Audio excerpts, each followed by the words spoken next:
senior John Hricsina captured 17 of 24 matches en route to nailing down the top seed position, only to lose in the title match. Robert Gibbs qualified second and then defeated Hursino 203 to 196. Tonight, both players are back for perhaps a title rematch.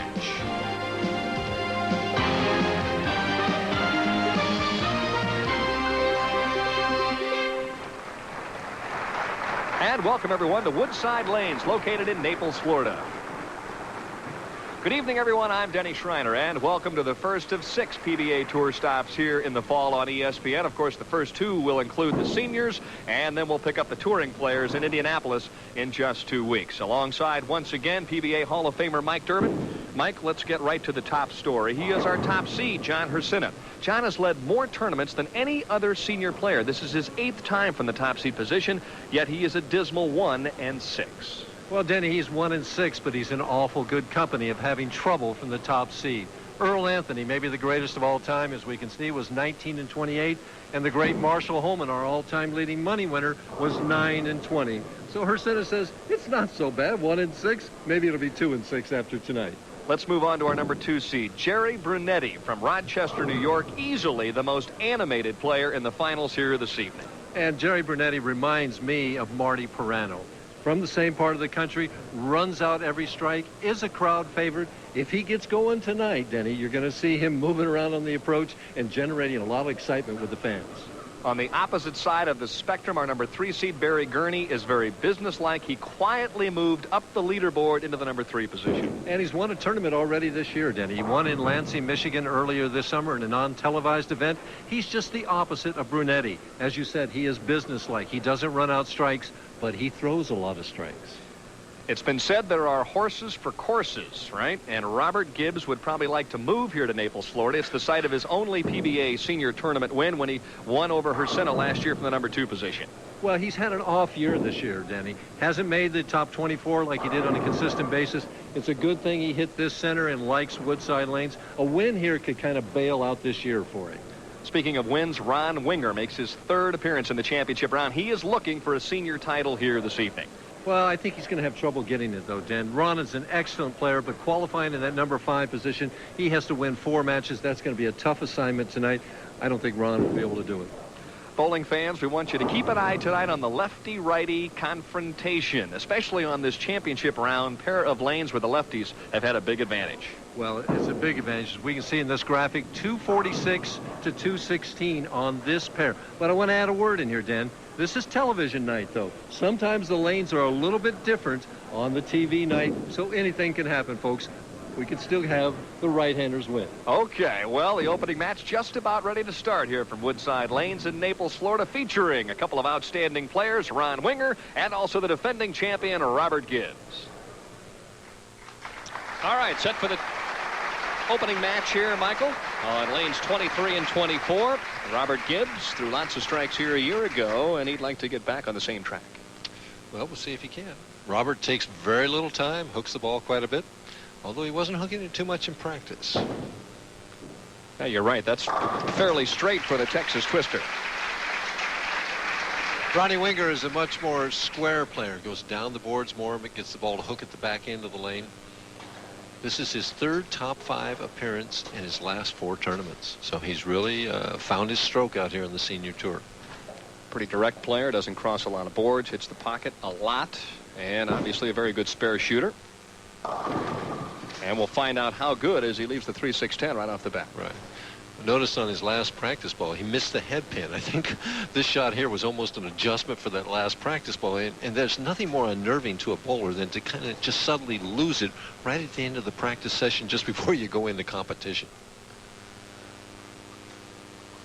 Cross lane at the 3-6-10. Trouble from the very beginning. And hands Robert Gibbs an 11-pin lead right out of the gate.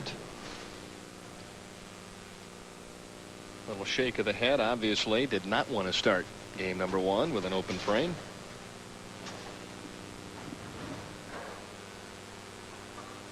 Well, we killed him when we said he was a good spare shooter right away. He's an excellent spare shooter.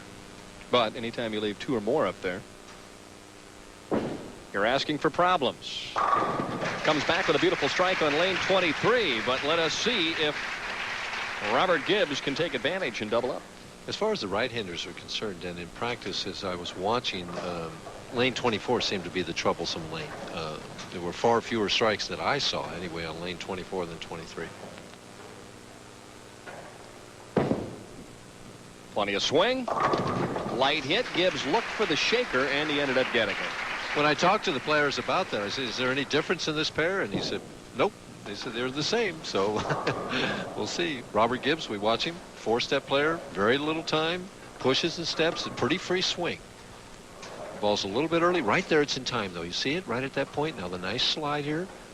Kind of stops short with that slide and comes up a little bit, but he's very strong and gets a lot with his wrist and forearm. Powerful player. Ball comes off nicely. Dices up the rack, so Gibbs comes out with a variety of strikes and has opened up an early 31-pin lead. And Ronnie puts Ronnie in a position right now that Winger has to think, this is a very important strike right here. I got to bite into that lead.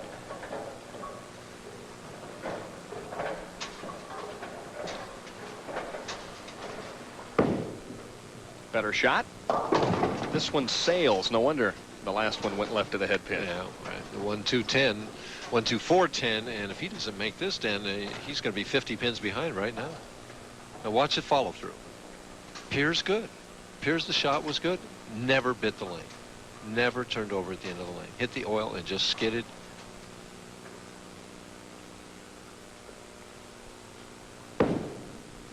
In a must-make situation, and he converts the washout beautifully.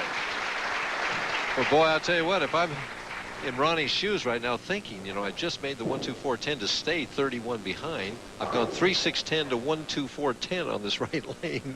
What's the adjustment I make? Great lottery numbers, but you sure don't want to see them when you're bowling.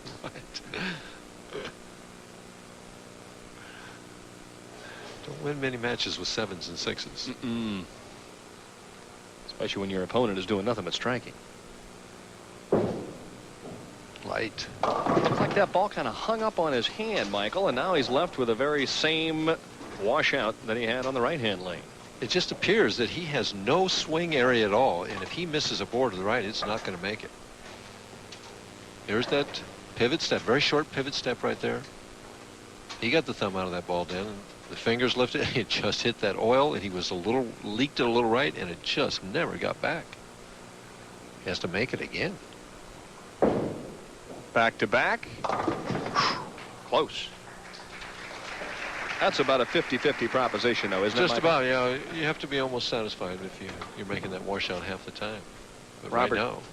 Yeah, Robert Gibbs just romping to a victory here in game number 1, especially if he throws a couple more strikes. Oh, yeah. 46 ahead, and he can go up by 66 if he strikes twice more.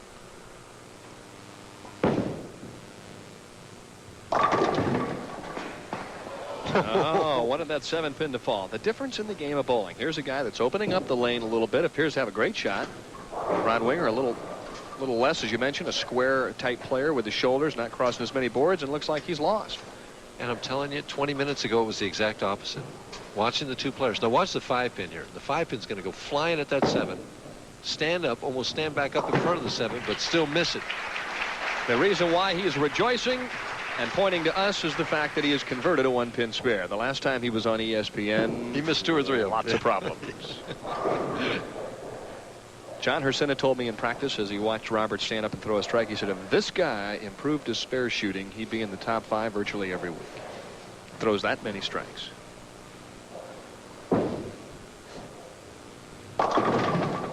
Uh-oh. Well, if he converts this spare, he's really going to show us something. There's his wife.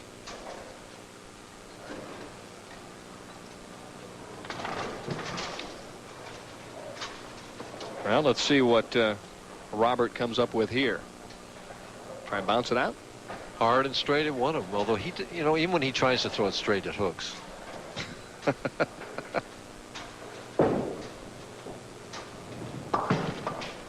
Couldn't get it out. Ah, there's Robert's wife. I was going to say that looked a lot like Mrs. Gurney to me, but well, just going to hold off there on. Ah, there you see her. Barry Gurney's wife. Of course, he'll be in the next match. All these lovely ladies tonight. A lot of wives on hand tonight. Of course, most of the senior wives travel with their husbands. Well, they like the Naples area. You know, it's well, a nice that's a good area. point, too. You're not kidding. Oh, Ron Winger having one of those nights where, regardless of how he throws it or where he throws it, he's struggling just to hit the pocket at this point. And believe you me, the players threw plenty of strikes here this week. And what happens, you know, sometimes when the players practice for an hour, and in that hour, the balls act as a transport for the oil to carry it down the lane. And that changes the condition that they're bowling on. Suddenly, at a period of time, you know, at 40, 45 minutes, they do what they call lose the back ends. The ball suddenly won't finish at the back ends, especially for a guy like Ron. I really think he needs to make a move to get right of that oil and try and find some place where the ball's going to hook. All right, but from the players' side of things, they used to only practice 45 minutes and sometimes even 30 minutes, but the players keep wanting more and more practice time so that the lanes end up close to where they're supposed to be. I mean, you know, do you cut the practice time? And tough decision. It is. All right, there's a strike for Ron Winger, who says, I'm not dead yet in this thing. I've made the adjustment. Robert Gibbs is just hoping for another title here. The championship round finals of the Hammer Naples Senior Open are being brought to you by Fab-All, home of Hammer bowling balls and accessories, available at the finest pro shops everywhere. By Midas, for mufflers, brakes, and shocks. Nobody beats Midas. Nobody. And by Bud Light. If you want great taste that won't fill you up and never lets you down, make it a Bud Light. Back live from Woodside Lanes in Naples, Florida. Robert Gibbs steps up in the 6th frame, leading by 32. And as we were chatting with ourselves between things, you know, this match is not over yet because Robert can string strikes, but he can also, unfortunately, string opens. And he says, don't have a shoot a spare that way. Surefire way to make your spare game improve, and that's to do nothing but throw strikes. Well, as you said, you know, the difference right now between these two players seems to be the guy that can make the ball finish at the back end has got somewhat of a reaction. The other guy has none. I want to see what Ron Winger does when he steps up in the 7th, because it looked like he made an adjustment, so we'll see if it works. Well, yeah, but he's had a strike on the left lane before. He hasn't even gotten close on the right. Oh, was that a pretty shot? Very relaxed shot, very confident shot there. Here we go. Between the 2nd and 3rd arrow, not a big break, but boy, what is a nice roll into that pocket. Well, less hook and heavy roll. It's a nice combination. Winger gives it room, and now it's the 210. The right-hand lane, as you called it, Mike, has been the real problem for Ron Winger. It just won't bite at the back end. It will not finish for him at the back end. He's had about every bad thing happen to him on that lane that can happen.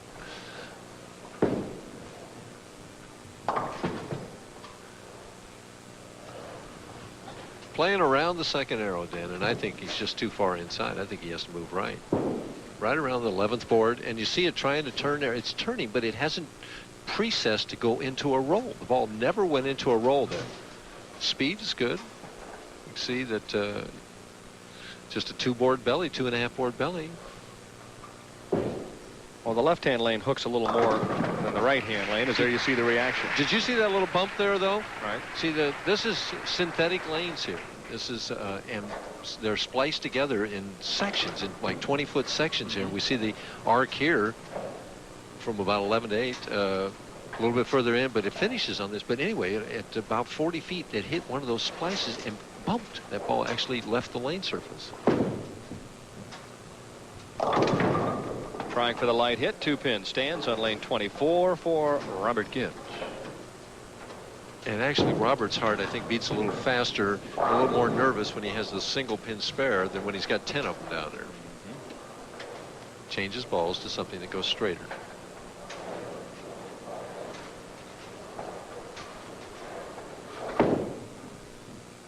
Dead center. All right. Applauds himself again. 2 for 2. He says, I'm not so sure, though, that ball didn't just absolutely fall off his hand. What, the first ball or the second? Second.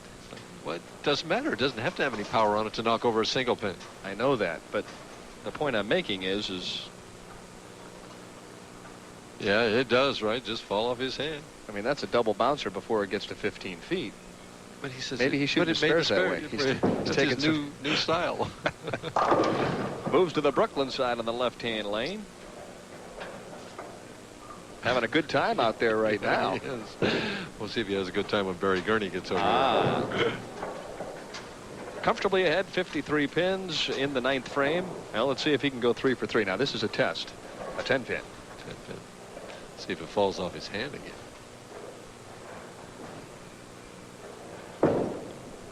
Trouble. Shakes his head, but he was obviously in a position where he could miss and still win the match. Well, you know, this match is ironically not over yet. If Ron Winger could strike it out, he would force Gibbs to mark. Hasn't even come close on lane 24. That's closer.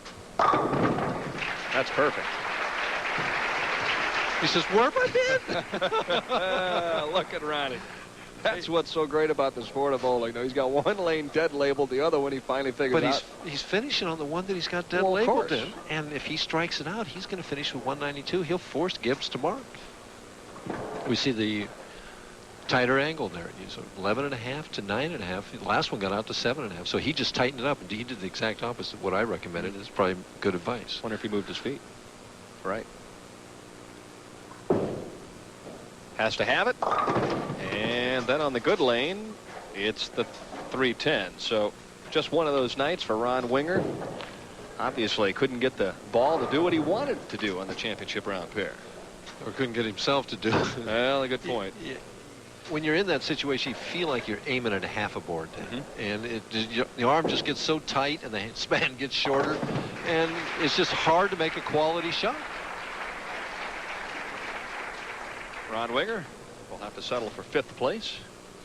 That's why this game is so much mind over matter. I mean, he could be splicing a board if he thought that he had the room and never used the room. But when he doesn't have the room, he's thinking, boy, I got to fit it in there, and everything tightens up, and the lane just defeated him tonight.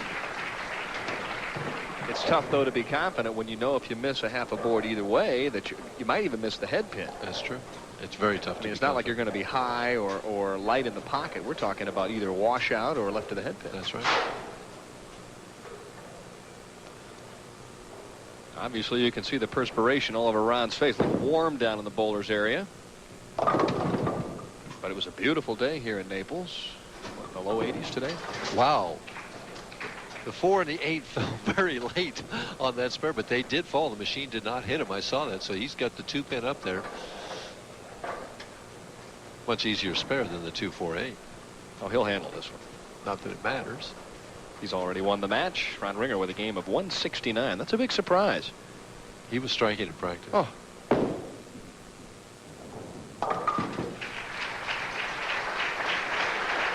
Robert Gibbs is going to try another ball on the fill ball. Just see what this one does. I would think that he's picking out one that's going to hook a little more on this right lane. Yeah, there's a hang spot on lane 24. If you get it to a certain zone, it just is not going to finish. Maybe light, but that's about it.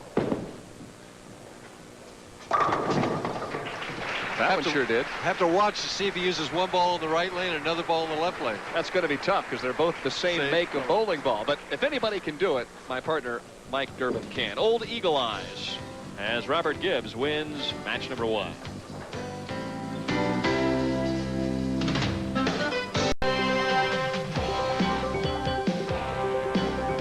For tonight's average builder, I thought I'd like to look at something just a little bit different.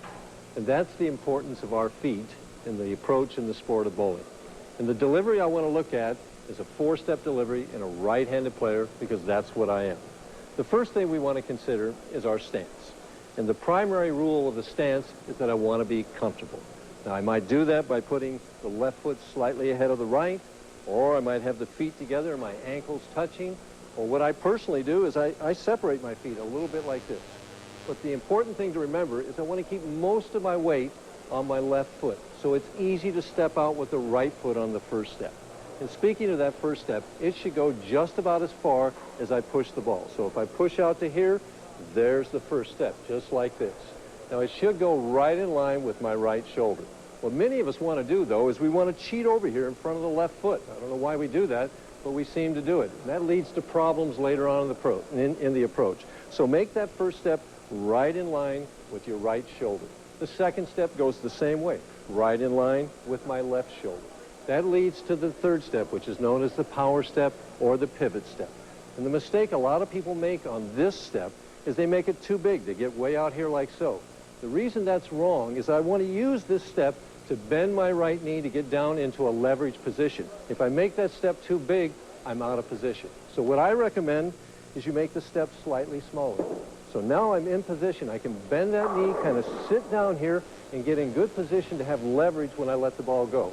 Now, if you look at my left toe right now, it's ready for the last step, which is really a slide. I simply push it forward right here underneath my chin for perfect balance. The thing to watch here is don't let it turn this way, because when it turns, you see what happens? The left shoulder goes forward, the left hip goes forward, the ball can go anywhere. Well, those are just some helpful hints in your walk to the foul line. And the key word there is walk, because I believe that's all the approach is. It's walking to the foul line. So if you can walk, you can bowl. And we'll see you again next week from St. Petersburg, Florida, when we'll have another average builder. And if you have trouble walking in the meantime, see your local PBA pro. Okay, take a look at the opening match. Not very close, 203 to 169, although Ron Winger did have a chance, Mike, if he could have struck out in the 10th frame. I know. Really was kind of a lull him to sleep type match, so hopefully the next one will be a little more exciting. All right, on down the line, Richard Beattie finished 6th, and Jim Brenner was 7th this week. The great Dave Davis and equally great Don Johnson, 8th and 9th. Had 4 Hall of Famers in the top 24. Tommy Evans back in 10th place, and John Travano, who had a 300 game this week, was 11th. Jesse Davis and another left-hander, Rich Holden, bowling very well. 14th this week, John Handegard, and Nelson Burton Jr., 15th in Naples. And Dick Baker, a very talented left-handed. Bob Kowalik returning to the tour. Kowalik also had a 300 game this week. Mayheck is 18th, and Roger Workman was 19th. And Les Sykes, last week's champion, and good old Hobo Booth. We've seen him in the top 5 a number of times. Rounding out the top 24, James Long was 22nd, and the great one, Dick Weber, was 23rd. And our anchor man, Roger Miller, finished below Mr. Weber, and the alternate, Larry Galloway, our Lakewood champion, or Vegas champion, rather. That's right. Talented group, the top 24 this week. When we come back, it's lefty Barry Gurney against the defending champion, Robert Gibbs. Don't go away.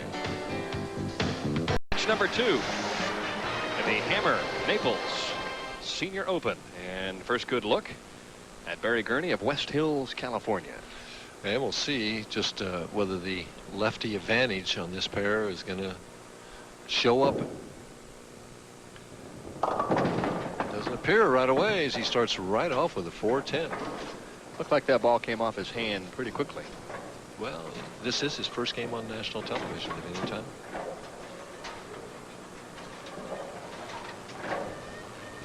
Very cool customer. Watched him bowl last night in the final 8 games of match play and was very impressed with the way he handled the pressure. Ooh, well, he almost got that. An open for Gurney. As we see him shoot the 410, gives it the room, shooting it basically at the 7 pin. Hits it thin, but not quite thin enough. Would have been a nice way to open it up, huh? Well, let's see if Robert Gibbs can continue that loose arm swing. Trips out the 4 on lane 24. And I had an opportunity to talk with Robert earlier today and ask him about coming back, qualifying in the top 5, and perhaps even winning again here in Naples. I was really excited about coming back here because I like the lane conditions. People here are great. I hope I get to bowl John in the finals again this year. Of course, John's probably hoping that he doesn't get to him, right? Nice shot. Now, the ball that he pulled out to throw at the fill ball is that same ball. He put the first ball away. He's using that ball now that he threw the fill ball with. Made it a lot easier on you and I. Yes, right. Without question, the ball hooks at least a couple more boards. Yeah. So he's used equipment to open up the lane. Gurney trying to bounce back, playing the outside angle. Nice shot, a little kiss of the 4, and down goes the 7, and there is Joan Gurney. A wry smile from Barry.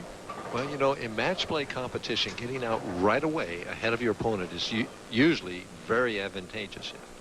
I think this is an important shot for Barry Gurney right now. He's picked to finish on the right lane. Obviously, he doesn't like this lane as much. He needs to double to put some pressure on Gibbs.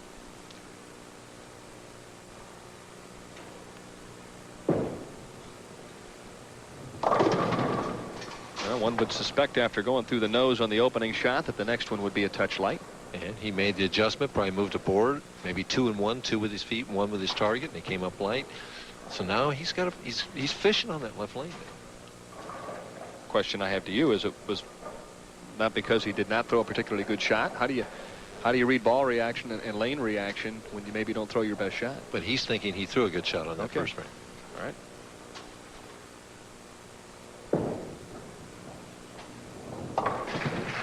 Had a nice chance there to kind of check out the left-hand lane. Yeah, a little reaction there and see what the ball does. Gibbs ahead by 21. This a similar scenario to game number 1 where he jumped out quickly on Ron Winger. Right. As Gibbs started with the first 3.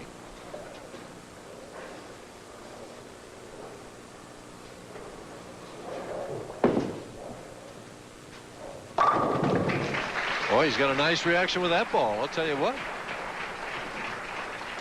It's an excellent lesson, or a tip, I would guess, for players throughout the country. If you have a fill ball situation and you have a question as to what you're throwing, go into the bag and pull out another one. Especially with a match, already decided and everything else. It's a good practice shot. It's paying dividends for him right now. Oh, he's changed this pair completely by the change. Uh-oh.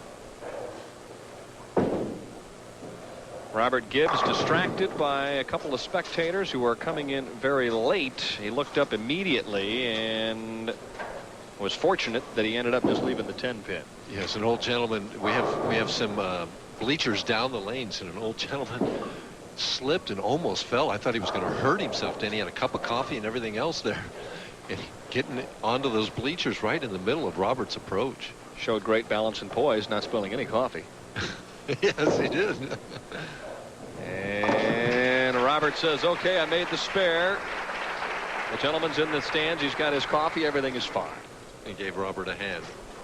There he is. There's the gentleman. Won't all his friends be giving him a call tomorrow?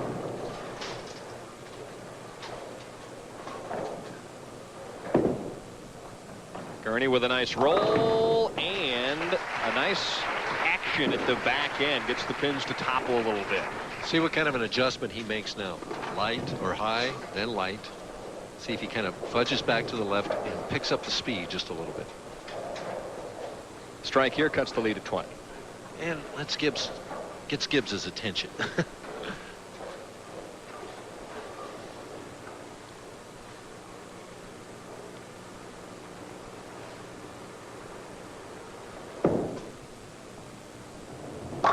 Pretty shot. Perfect shot. Look out. Now he's getting a little looser, a little more confident. Half the game to go yet. Look at this roll. Right solid in the 1-2 pocket. All 10 in the pit. See what Mr. Gibbs does now. Robert stays pretty loose, though. I mean, he just gets up there and takes very little time and lets it go. Swung that a lot more. Way right. And lucky, very lucky that the 2-4 didn't have some company. With the 10, yeah. Sends it out way right. See that ball get out to about the 5th board down the lane? Never had a chance to get back, and the 10 was up there for a second, but it went. I mean, it hooks Robert, but not that much. Spares are an adventure.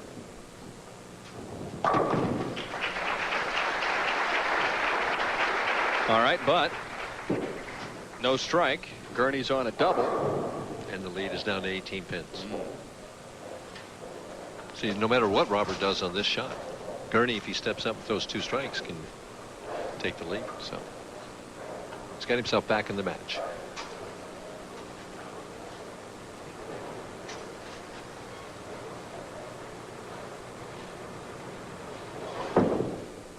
this one came off nicely. Ooh, what a nice break. Overreacted, went through and over the top of the nose. All Barry can do is smile, give him the 5, and try and continue to strike when we come back. 2100. And don't forget, coming up on Tuesday, it's the Columbia 300 Delaware Open from Holiday Lanes in Claymont, Delaware. The LPBT Tour returns to ESPN. Of course, the ladies will have 8 telecasts coming your way. Of course, that's next Tuesday. Not, well, that's right. I said next Tuesday, didn't I? Director Kent Samuel is telling me it's next Tuesday. Would have to be. Well, right, or we would have already seen it. Already would have seen it last night. And we would have already known who have won, and we don't know who won that tournament. Anyway. Now we need to know if Mr. Gurney can get another strike. The answer is no, and he'll have to shoot the 7-pin.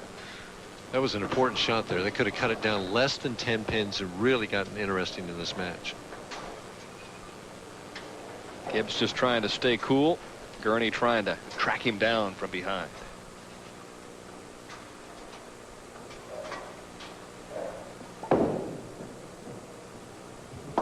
No problem with the spare. He's got the 1-2 figured out, but he's running out of frames. 4 frames left, 19 pins. Animated Jerry Brunette has qualified number 2, and John Hricsina looks to snap that top seed jinx here this evening.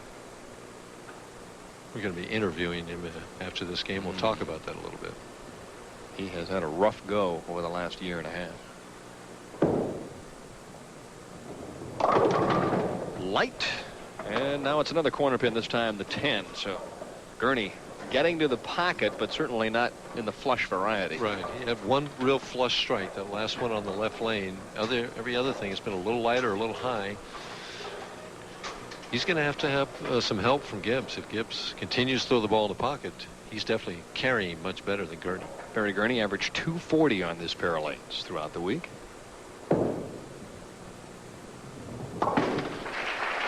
Well, we said at the top of the show, sometimes when the TV lights come on, things change a little bit for some reason or other, and Mr. Gibbs is finding a way to get it done. Pressure. 5 and 5 in terms of strikes. After he made the change, the ball change at the end of game number 1. He opened up lane 24, just like that. Just like that. Big double. Yeah, puts him up by 30 and really puts him in a commanding position. Tell you, that's what you see so many times out here on the national tour, is a player who gets a break and comes right back with a real good shot. Says, listen, I really have to take advantage. I mean, I threw it terrible on 23 the last time and got a strike.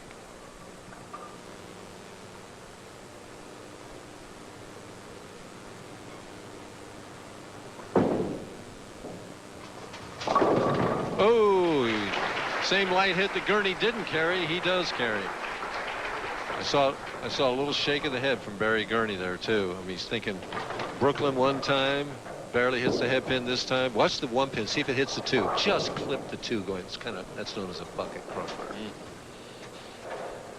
More importantly, it was a Gurney crumbler.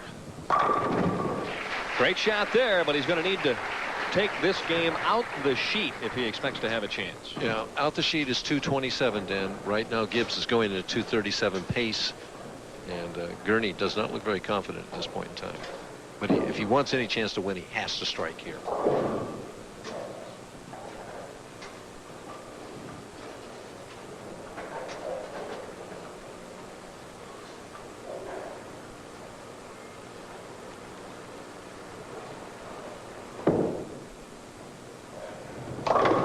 Light hit. This time the 5 and the 10 are the last to leave. Barry says, all right, I got something started. Now I just have to sit back and watch. Yeah, there's not much he can do.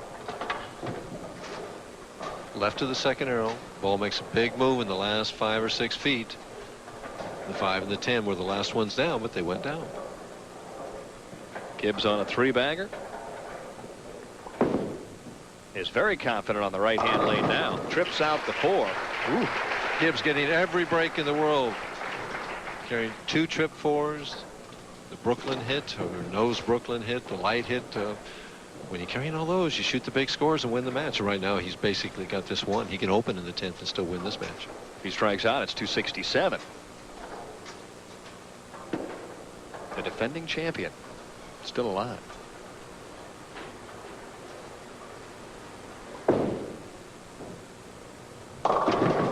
Interesting there. The arm swing went to the left. Did you notice that?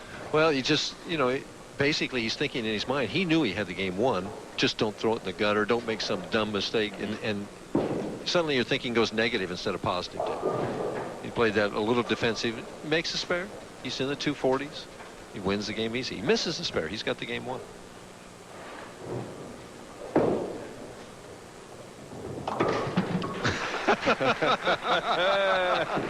Look at Robert. Every spare. It's I don't know. It's so interesting. Most people in the game can't throw enough strikes, right? Right? This guy throws more strikes than virtually anybody out here. And the spares, he shoots them with trepidation. I mean, he's afraid. He is afraid. To shoot a one-pin spare. Yeah, you're right. You can see it in his body, English, and everything else. It's a tough game, right, Michael? Big game, though, for Robert Gibbs, who, as Mike said, got every break in the book. We'll find out if he used them all up before he heads to the semifinal game. For a Barry Gurney, a fourth-place finish. Robert says, okay, 243. I'm getting better with every game. And I'll just keep moving up the ladder if that's all right with everyone else. Right. Gurney just couldn't get more than 2 in a row. He couldn't get the carry that Gibbs had that game. I like his game. He's a solid game. You know, he takes 4 steps, but he's basically a 3-step player. Ball doesn't even move in the first step. Right. But it's a simple game. He's got a level head on his shoulders. He bowls with a lot of confidence. He's not afraid. As you mentioned, already won earlier this year in a non-televised event in Lansing, Michigan. They have a senior organization out in Southern California that he's a member of, and he's won tournaments out there. He's enjoying himself out there.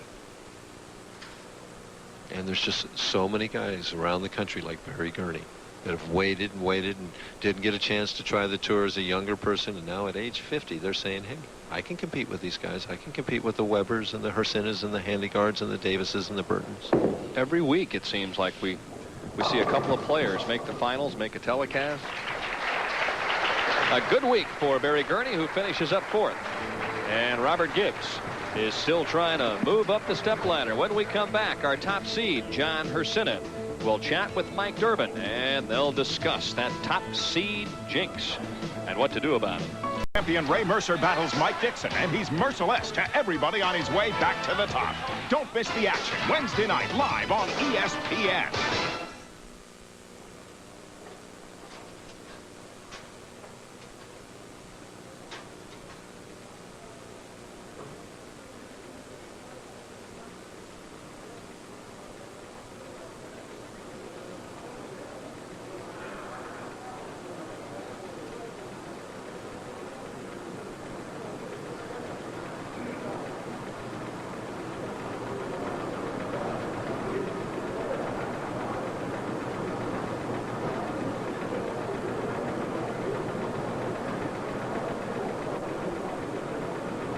The Devils and the Flyers Friday night on ESPN. And now it's time to head down to the approach.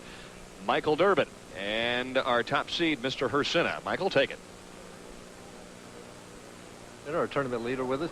John, the first question I want to talk to you about is last year you led the tournament here at Woodside Lanes. This year you led it again. You bowled outstanding. What is it about Woodside Lanes that you like so much?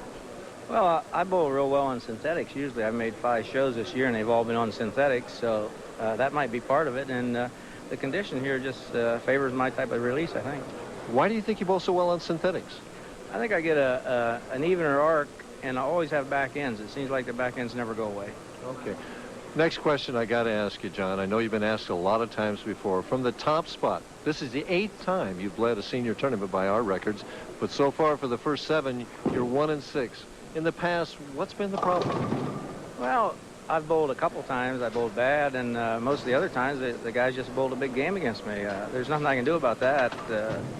You know, sooner or later it should stop. I don't know whether it will or not, but Today I was out in the bay and I saw a couple dolphins, and somebody said if you see dolphins, it's good luck. Maybe tonight is a lucky night. So maybe the Dolphins will change things, huh? We are near Miami anyway. Yeah, I hope so. Okay. Let's change the topic a little bit. You got a reputation on the senior tour probably as maybe the strongest guy out here. Do you have a physical regimen that you go through to improve that strength? Yeah, I lift weights at home. I have a bench and a weight bar at home, and I do that regular at home. I don't do it when I'm on the road. I think bowling, you know, gives me exercise out here. And then I ride a 10-speed. I might go 25 miles in a day a lot of times. So I try to keep, you know, my arms and legs real strong. You got a game plan? You going to finish first or second? I don't know yet. I haven't decided that. All right, no game plan yet, but he's going to face a very tough opponent. In our next match, we're going to see if defending champion Robert Gibbs can continue winning games against the newcomer and very excitable Jerry Brunette. Don't go away. We'll be right back.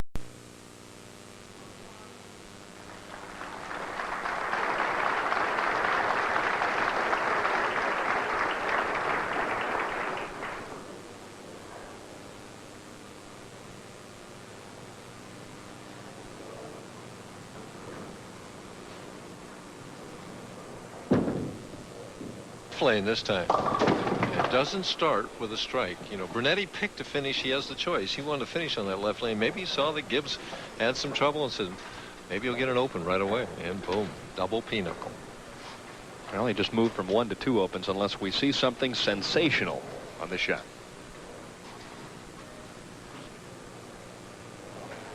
Boy, you're cruising right along. Throwing lots of strikes. You take the commercial break in between games, you calm down a little bit, and bingo. Sometimes the speed slows down a little bit in that and because the adrenaline is calmed down a little bit. This guy's adrenaline seems to be going full throttle all the time.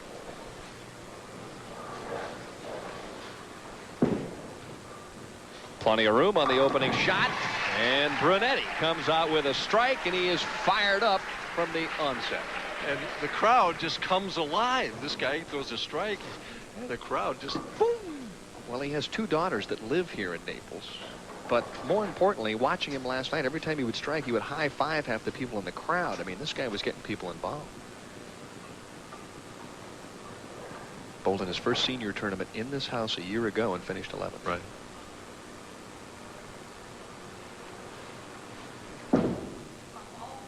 That better hook him. And it did. Out of nowhere, Brunetti brings it back for the light hit double. Puts out his hand to get 5 from Robert Gibbs. He's just out having fun. Win or lose, it doesn't make any difference. Oh, don't kid yourself. He's having fun, but it's more fun if he wins. Okay.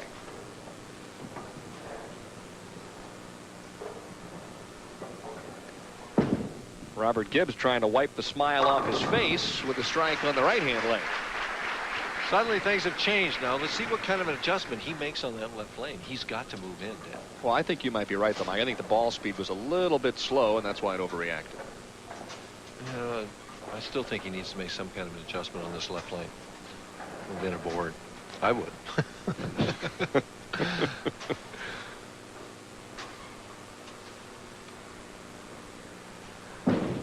Oh, this is wide right. Well, he did. 2-4-8. Suddenly you go from 6 to 7, and we watched Winger do that in the first match, and you don't win too many that way. He moved in. Closer to the third arrow, sent it wide, too wide. And a tough spare. 13 out to 6.5. That's a lot. Speed down soft. He needs that softer speed so the ball will roll back. Good look at the line Robert's playing on our Brunswick bowler track. Another spare conversion. Not exactly the way that you would draw it up, Mike, but he got them all down. It's an adventure. Innovative attempt there. Yes.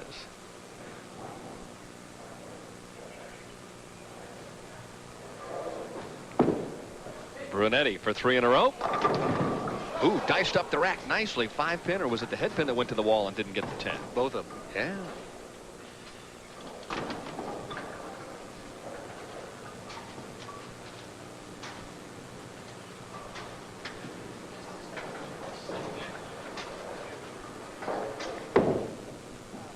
Changes balls for the spare.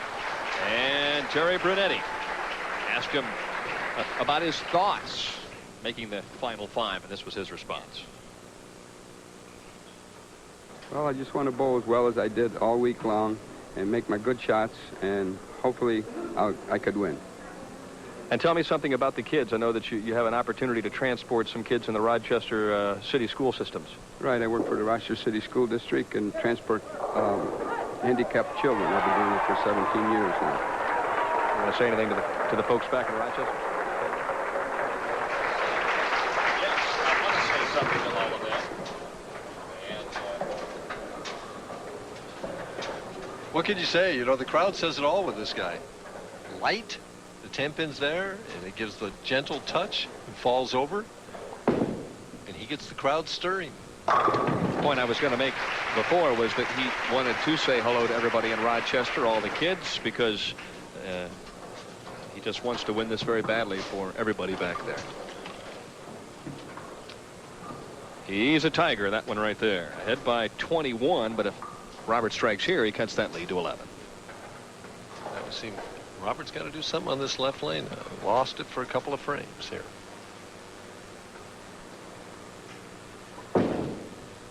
Give it room again. Here it comes. Oh.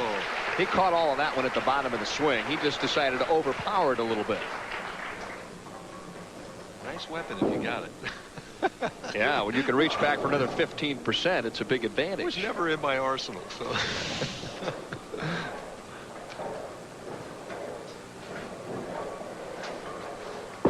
Brunetti on a strike, and you have to be impressed.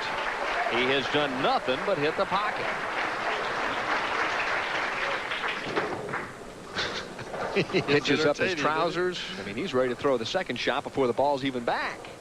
He's been doing this muscle man's pose, you know, as a mock thing with Hursino all week long, and it's just kind of, he does it all the time now.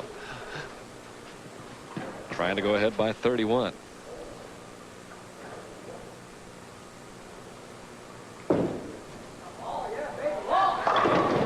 Runs it out, takes out the 6th pin, and there is Jerry Jr. looking on. Obviously, he appreciates what's happening. The Brunetti clan fired up here at Woodside Lanes in Naples. When we come back, will Jerry advance to take on John Hricsina? Management-wise for Faball Industries Enterprises, John Wonders, and also one of our tournament hosts on the Ladies Tour, Dennis Baldwin. I know they're having a lot of fun watching Jerry Brunette. Robert Gibbs trying to close the gap, and does so nicely. Well, he's got that right lane just zeroed in right now. And he's going to finish over there, Dan. Tell you what, for all of Brunetti's antics and everything else, if Gibbs strikes here, it's an 11-pin match. It was really amusing during the break. The fans were going wild. Brunetti was still pumping him up, and all Robert Gibbs was doing was get a big cold glass of water and laughing and enjoying everything that was happening. Having fun. Oh, yeah. Different ways to get it done, that's all. Robert caught all of that one, too. Comes up, he takes out the 4-pin. So the big Texas Twister answers with 2 more. Wow. Now, he's got Brunetti's attention right now. Watch this. Like you say, he caught it all. Watch it. Finish left. 2-pin gets the 4 and the 7. Brunetti up by 11 in the 7th on some strikes. He needs a break. Uh-oh. Sometimes it's just your night. Watch this. Runaway Brooklyn. What hits the 5-pin? Looked like the 8-pin. 8. Jerry wanted to run that one out. Then he didn't know what to do. So he went with a muscle pose. Who is this, Schwarzenegger or Brunetti? Look at this. Way inside his target, but the result was a strike. See if he can take advantage of it now. Gave this one room. Oh, Michael. He's got it all working now. Gives Gibbs a 5. Gives a shake of the left hand back to lane 23. The head pin barely hits the 3. The bucket crumbler that Gibbs got in the last game goes on the other side. And all Gibbs can do is he's got to stand up and throw strikes. Brunetti with a 5-bagger, leads by 31.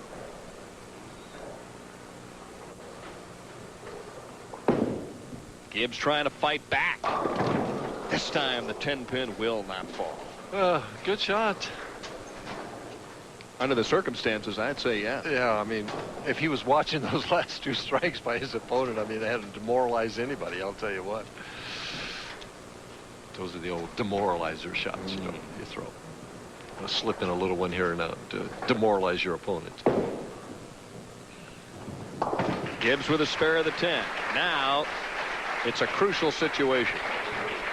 Has to strike here to have any chance. The best he can get if he strikes here is, what's he going to get, 237 if he goes all the way out? He's going to have an open from Brunetti somewhere. Brunetti's looking at 279. Yeah.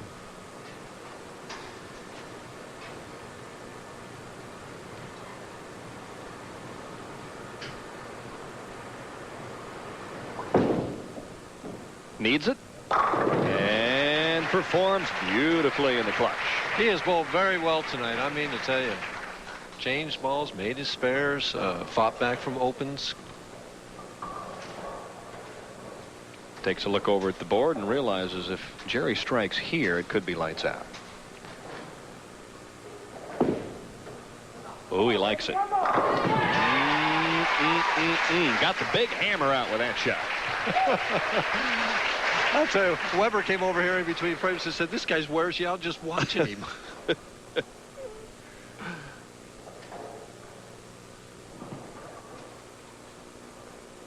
Jerry trying to lock things up and head to the title match. He had lots of fun bowling John Hricsina in the position round last night. Couldn't catch him. He was too far behind, but I don't know.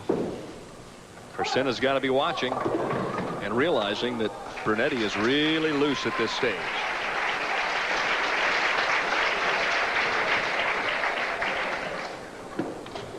Brunetti misses this, he still wins the match. He's looking at the score, trying to figure it out, but it's academic. He's already won. 8 is enough. Right now, he's moving 100 miles an hour.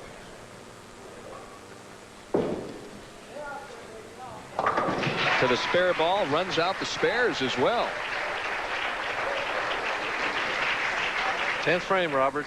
Wait till your opponent finishes. Jerry Brunette, 257. with a big game, first time ever on national television. But he did get a few breaks in the process. Trips out the 6. Brunetti a winner, and he's looking at John Hricsina. Runs out the fill ball yet, I'll tell you. I'll tell you what, I knew we were in for some fun when this guy came out through the opening shot of practice and ran it out. And the fans applauded. They were all here watching early. Well, you can see why he's such a crowd favorite. Robert trying to finish up the game, and he does so beautifully. Robert Gibbs with a valiant effort tonight. He will finish 3rd. Jerry Brunette will look for his first title. John Hricsina will look for his score. Mufflers, breaks, and shocks. Nobody beats Midas. Nobody. Action in game number 1. Robert Gibbs in the 7th frame. Robert had a big lead most of the game. This is one strike that he threw in the 7th frame. Put him up by over 50 pins and more or less eliminated wrong winger. Perfect strike, right to all 10 pins in the pit. Interesting, even though he did that, he switched balls the next game, Dan. Yeah, and had some success with the other ball.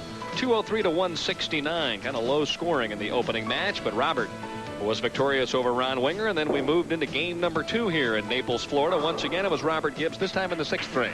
Well, he got a very fortuitous strike right here, Dan, and it seemed to be the momentum to lead him on to a 4-bagger that eventually defeated his opponent.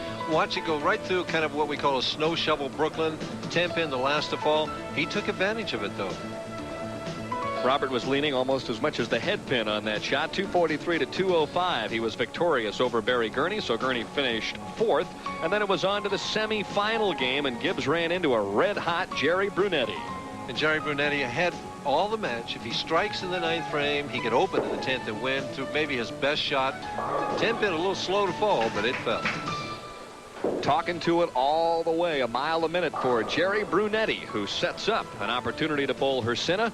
with a 257-237 victory over Robert Gibbs. When we come back, it's the tall and small of things, I guess. Hursino and Brunetti for the title in Naples, Florida. ESPN features the two teams that are back at the same site of the fifth down controversy. Happened 2 years ago. Colorado ended up winning the game 33-31. Of course, Mike, they had 5 downs to get it into the end zone. And they wound up winning the national championship.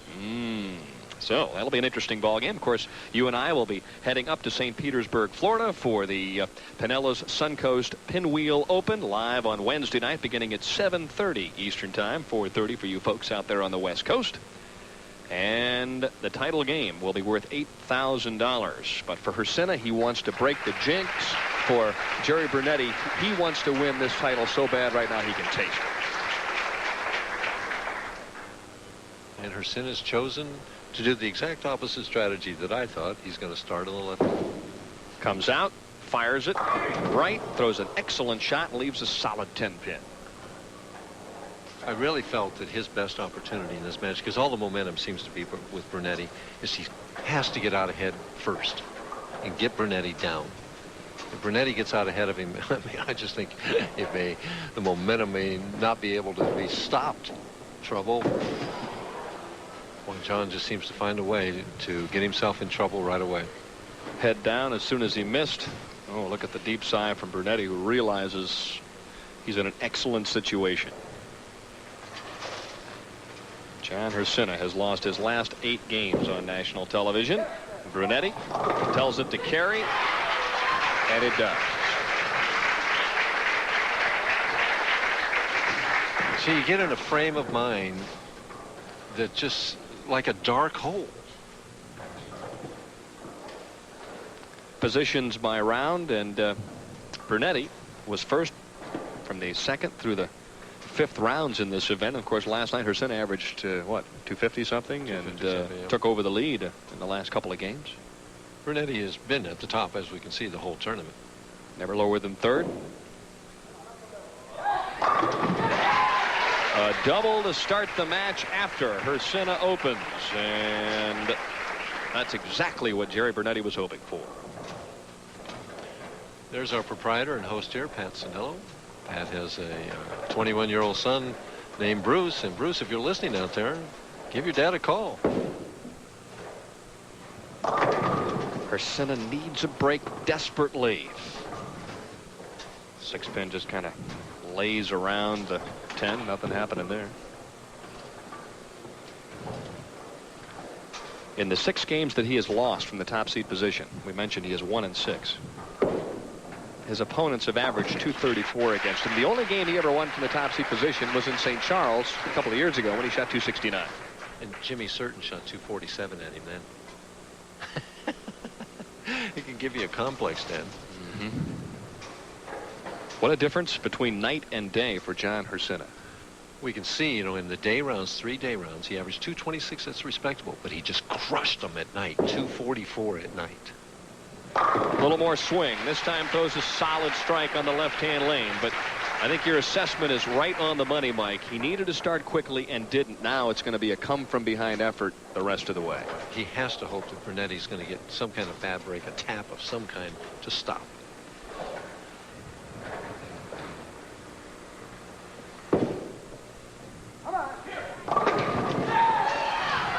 Oh, back and forth it goes, and Jerry, with a smile on his face, says, "Whoo, I could have used that for the 3-bagger." Watch it. See, the headpin just clipped the 3. Now watch him all crumbling around. That's why they call it a bucket crumbler. The 10-pin nipped the 9, and it almost fell. Really, that shot should have got 6. He got 9. He's disappointed it didn't strike.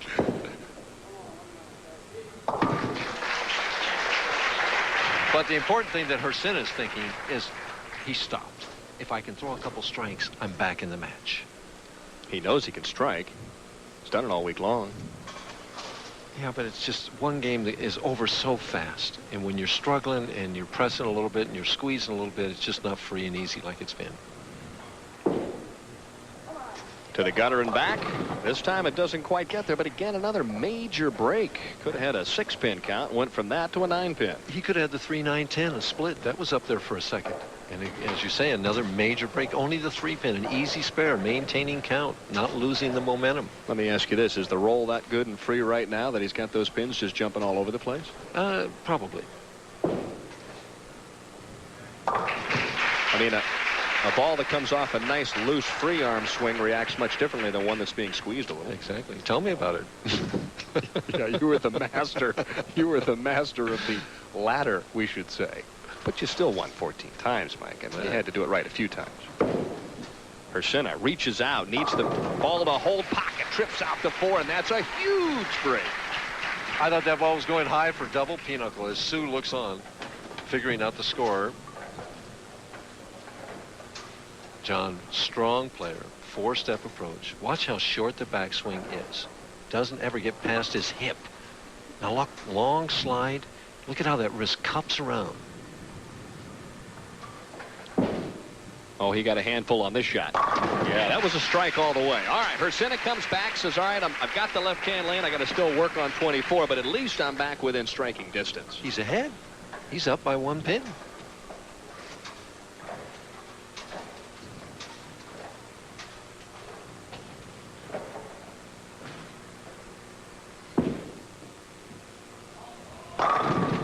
Ooh, this time the 7-pin stands. Was it me or did Jerry Sr., not Jerry Jr., take a little more time with that shot? Well, turkey gets your attention.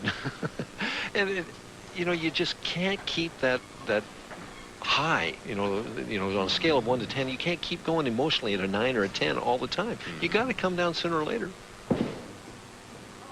Well, I like that shot. Nice and aggressive, confident shot at the 7-pin. He wants to try and get something going again and build and feed off the emotion of the crowd. But right now, he's hit 3 straight spares, and he needs to get a strike.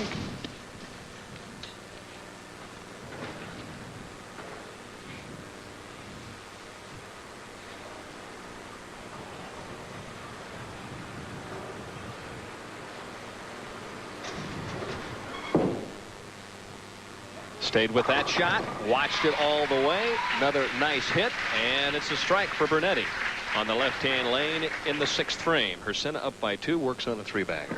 Big shot coming right up. This is one of the crucial shots in match play competition. This is a big one right here.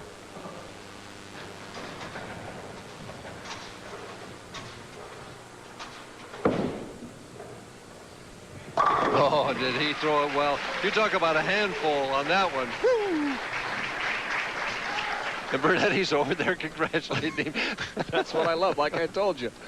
He's into it one way or another, and Hursino responding under tremendous pressure. I mean, he has been down so long in the championship round that he just doesn't know where up really is. And he takes a re-rack in that left lane. He showed me one of the racks that came up on that left lane. Every now and then it sets a really bad rack, and you only get 2 re-racks. That may be why he picked a finish on the right lane and not the left, because of that rack every now and then.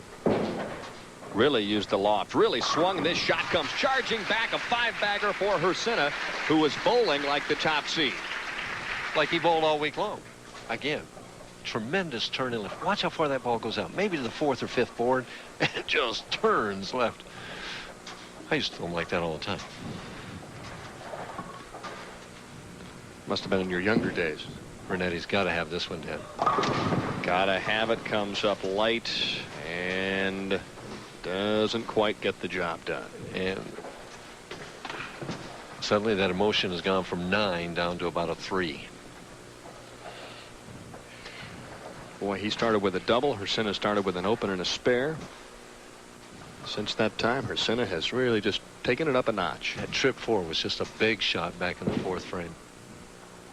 It just got John loose and a little bit confident, and now his talent is coming out. I mean, all of us on the senior tour know how talented this man is, how good he is out here. By virtue of the fact that he's led 8 tournaments in his career, Mike, I mean, come on. And he's only 55. You know, he's been 5 or 6 years out here. It's just...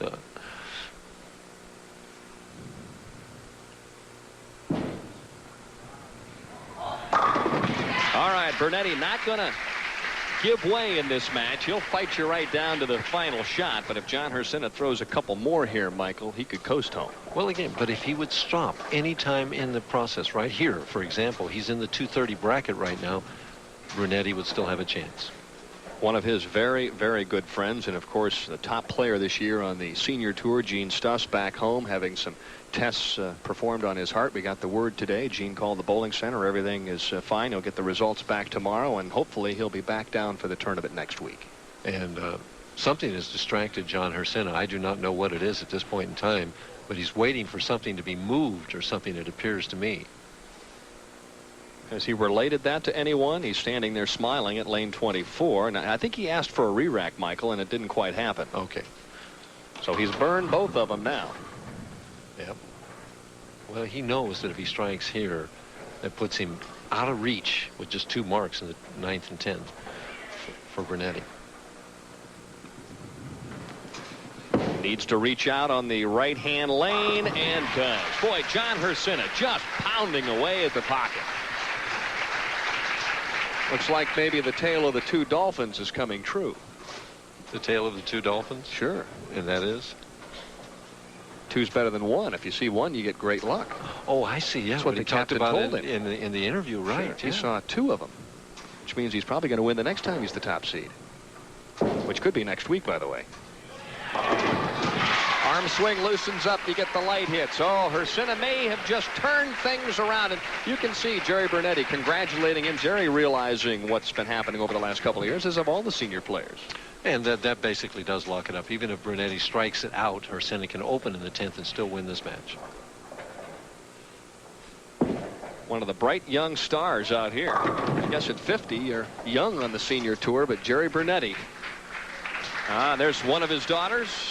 And that's, of course, her husband. They're expecting their first child here within the next couple of weeks. And Jerry said, boy, I hope she has the baby, and I hope I have a granddaughter or grandson before I leave the senior tour down here in Florida and have to head back to Rochester.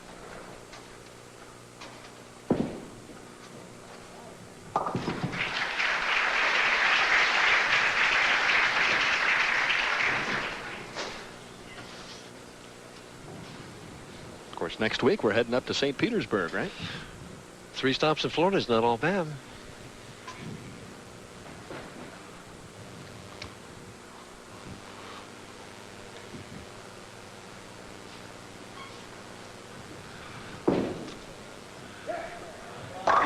Well, he's lost the match, and he's still talking to it. Never did lose that left lane, though. It was the right lane that got him. Still talking to his opponent. I'll tell you what. Oh, well. This is as close to Lee Trevino as we have on the senior tour. Yes.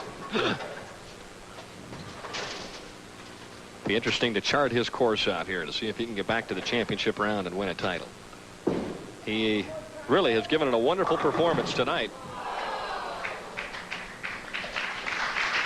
He bowled a clean game, Dan. Oh, yeah. Here's a guy that just flat loves to bowl. Spare here gives him 207. And a second place finish, the highest ever for him on the PBA Senior Tour.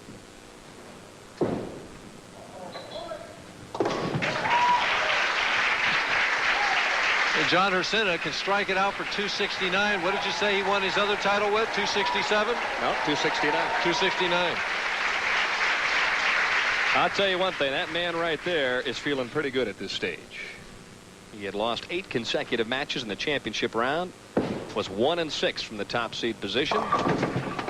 And it's fun to go up in the final frame and throw it anywhere you want and still come away with the title. Right.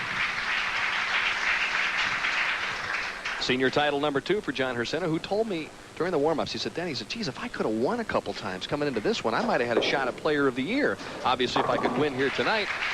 I looked at him and I said, John, in this sport, you're measured on how much you win in the championship round. I mean, you can get there as many times as you want, but if you don't win the tournaments on television, you don't win the money number 1, you don't win the awards number 2. That's true.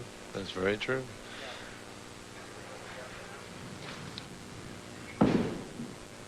He led last year and was defeated. He leads this year, and he wins the title, the Hammer Naples Senior Open. The Hammer Naples Senior Open are being brought to you by Faball, home of hammer bowling balls and accessories, available at the finest pro shops everywhere. And by Anheuser-Busch, who proudly brings you Family Talk. Let's stop underage drinking before it starts.